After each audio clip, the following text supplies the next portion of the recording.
Since Spider-Man releases October 20th, I decided to once again play through Marvel's Spider-Man for like the fifth time. So, this game was originally released in 2018, and the game has a really, really big opening. There's this huge opening sequence where Spider-Man gets a call from the police, and it turns out that the police are preparing to get a huge raid going at Wilson Fisk's tower to capture Wilson Fisk and arrest him. And we are introduced to the playable character, Peter Parker, also known as Spider-Man, who is voiced by Yuri Lowenthal in this game.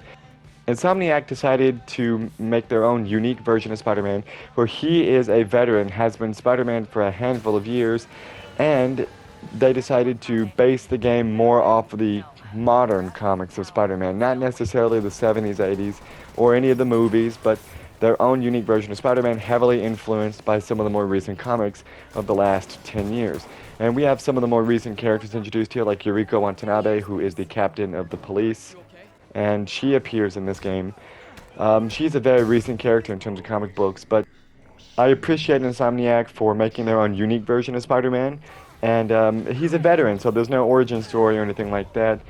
So, I'm going to talk about the graphics first and foremost. I don't consider graphics to be the most important, but obviously this is a great looking game, especially for a 2018 game. This still looks like it could have been released yesterday. Of course, it's a little outdated now because of the advancements in technology of the PS5, but whether you're swinging through the open world of this game or seeing up-close faces in the cutscenes, or maybe you're fighting a bunch of dudes, this game just looks spectacular. And apparently I heard Insomniac limited Spider-Man swing speed in this game just so the game could actually load everything properly. But whether you're walking on the streets, interacting with people, it just looks really, really good. It's just a great looking game. And what's really impressive to me too are how many cars are on the streets and how many pedestrians are walking across the sidewalks. This was definitely impressive, and Spider-Man can go down and interact with everybody, which I'm sure you could do in the Amazing Spider-Man games on the PlayStation 3, but it's very impressive to look at. Of course, this game is great. It looks great. I'll go to combat now, because the combat is what you're going to be doing maybe the second most outside of swinging. Combat in this game feels great. It's really fluid. There is a huge incentive of timing attacks and not just mashing a button endlessly. Speaking of mashing, it's not a possibility in this game. If you sit there and mash one button, you're not going to succeed. And the reason why is because a lot of the enemies in this game force you to take different approaches. For example, there will be enemies that have shields and they will force you to slide underneath their legs and attack them from behind. If there's an enemy holding a stun baton or some sort of a heavy weapon, you actually can't attack them with regular attacks because they'll block it, so instead you have to launch them in the air. And I tried to spend most of my time in the air in this game just because when you're in the air nobody can really bother you, but they do have enemies that can counter aerial attacks, so you can't just sit in the air the entire game. So in the case of some enemies, like there's these big enemies, they're like twice the size of everybody, they're like mountains.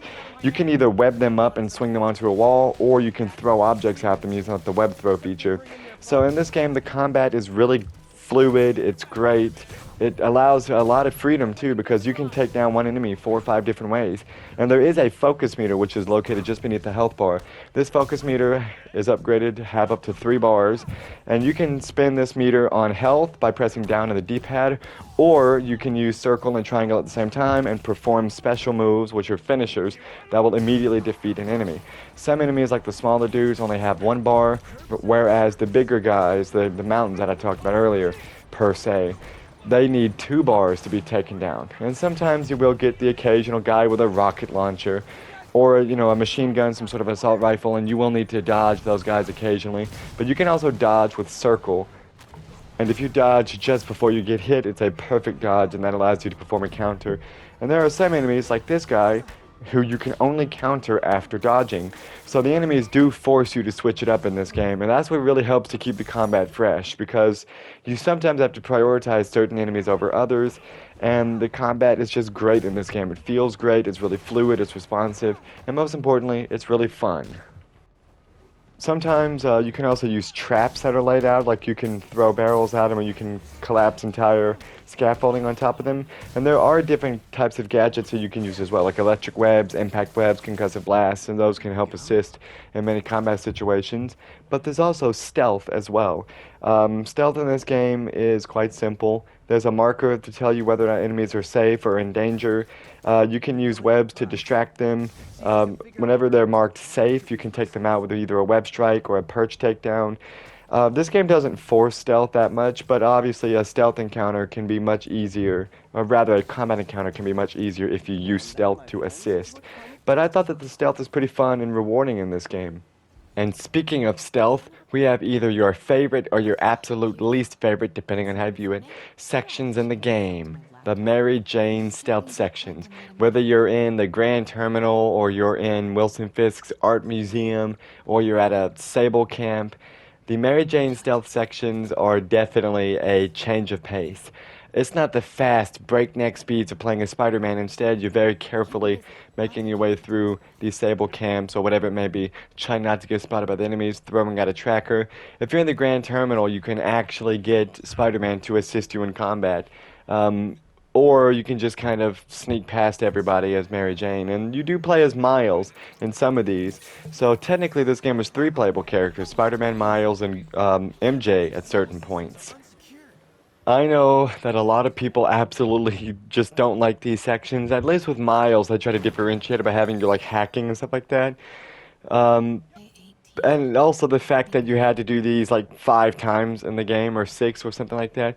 But I thought these sections were kind of cool. It's a nice change of pace. It allows you just to kind of take it easy for a little bit.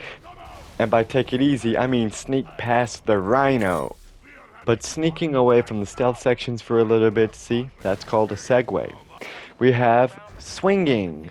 The swinging in this game feels incredible, and plus this is what you're going to be doing most of the time anyway. It feels great to just swing around the city in this game, and you can even perform like web zips like off of, or they call it point launches, off of the tops of buildings or treetops or street lamps, and you can just boost off of it. It feels great to just like zip through the city and swing around. I especially like it when Spider-Man gets a really long arc on his swing and he just propels through the bottom of it with a lot of speed. It's really great.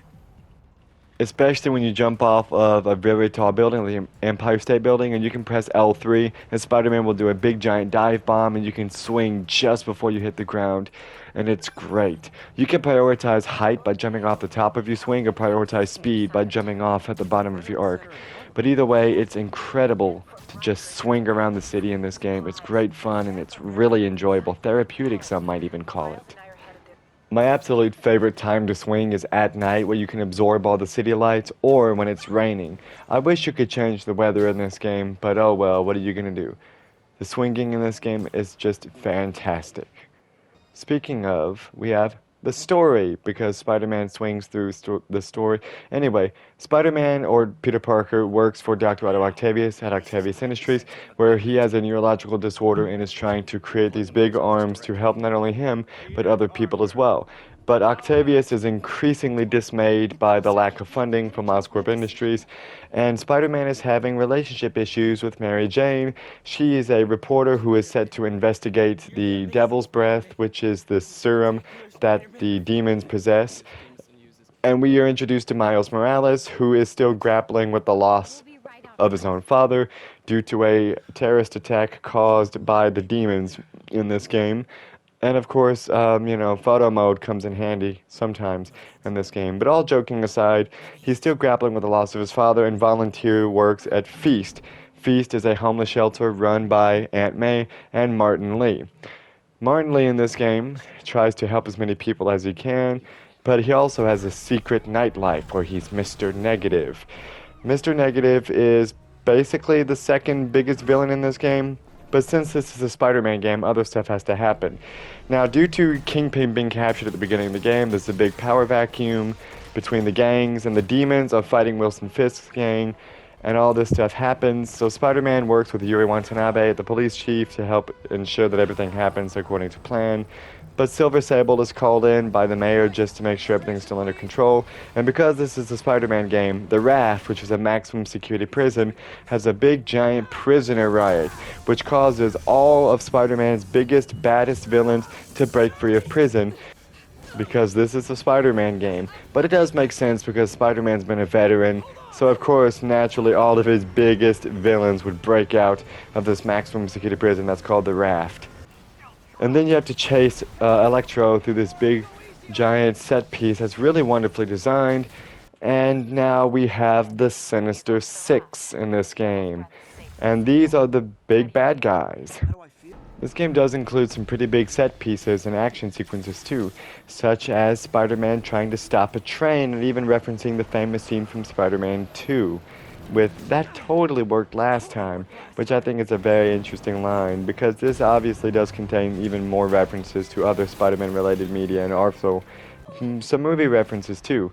There's also Spider-Man in a burning building, which also sounds quite familiar to other Spider-Man related media. And look at this, Miles Morales even saved Spider-Man's life. Wouldn't you know it? And then we have this big helicopter scene in the city where Spider-Man prevents any debris from the helicopter from flying into anything. And then we get to the boss fights a little bit later on. Shocker is one of the first bosses you fight in this game, and this fight's a little underwhelming, but it's just kind of like a distraction from the rest of the stuff. We have the Sinister Six boss fights, and you take on two at the same time. So you have Scorpion and Rhino to deal with at the same time. And these are really interesting boss fights too. It's much easier to take out Scorpion first and then Rhino. And then we have this little cutscene where they actually start infighting a little bit.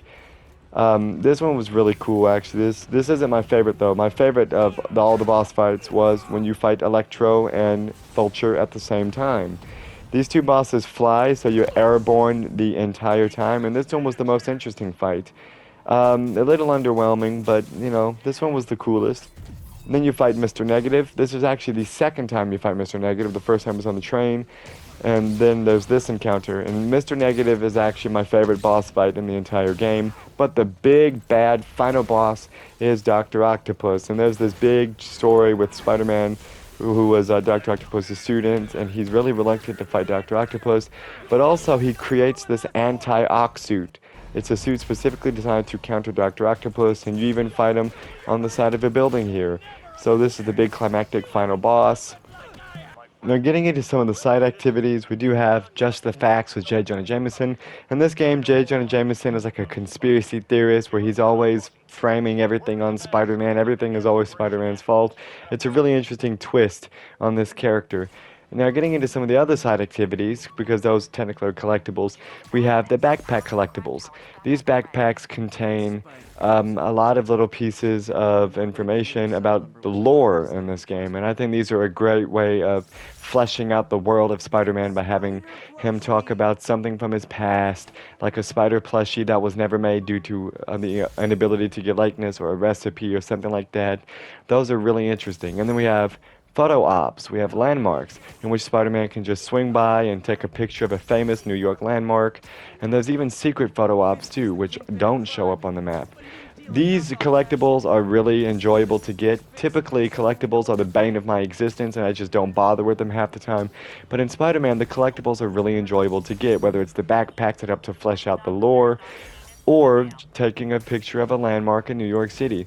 These landmarks typically tend to be pretty close to one another, and they're also marked on the map, so the game straight up just tells you where they are, meaning you don't have to go out of your way to look up a collectible guide or anything. It's really nice, and the collectibles in this game are very fun, especially the backpacks, which probably are my favorite collectibles in video games ever. We also have some other side stuff, like Harry Osborn's Oscorp missions, in which you just assist Harry in some of his research stations scattered across New York City to help benefit the science growth and all that stuff. These are quite interesting too. And then we have the Black Cat stakeouts. Now, Black Cat and Spider-Man have some sort of implied history here, and Black Cat wants you to find these little plushies, and her goal is to get $50 million worth of loot, and Spider-Man's goal is to find her before that happens, and your reward for completing all of these missions is getting this pretty cool dark suit, as it's titled. And of course, Black Cat will show up a little bit later. We even have some side missions, such as helping Howard, which just means you have to catch all of his runaway pigeons. That one was cool. And then we have the screwball stuff. In this game, there's a character named Taskmaster who gives you like combat challenges, traversal challenges. Screwball eventually replaces Taskmaster in the City That Never Sleeps DLC, which I guess I'll talk about later. Then we also have the Tombstone missions. Now, these missions are really interesting, and this also leads to a Tombstone boss fight. And as a character who showed up in the comics in the 90s, it's really interesting that you get a whole side mission where you fight Tombstone. Although these missions were kind of short. But what are you going to do, right? And then we also have other side activities such as the Demon Warehouse, which is basically when you fight waves of demons, and there are these bonus objectives that you can complete. You can replay these whenever you want, but basically you just clear out waves of enemies, which is also very reminiscent to the Fisk construction sites, which is also basically the same thing. You just clear out waves of the Wilson Fisk goons. But this one is in a bigger open space. And then, of course, you have a skill tree. You can level up. You unlock new skill points by leveling up, and you can spend these skill points on new skills and abilities. And all the tokens you get from all the collectibles and all the bases, just all the side stuff you've done, can be used to upgrade your gadgets and even purchase new gadgets. But there's also a good collection of suits that you can wear in this game, and there's all kinds of suits, such as the Tobey Maguire suit or the Last Stand, which tends to be my favorite, the Tom Holland suits. So there's a lot of stuff you can do here in Spider-Man, and all this stuff is really fun. This game is an 8 out of 10. It's really great, it's really fun, and I think I've been here long enough just talking about how great this game is.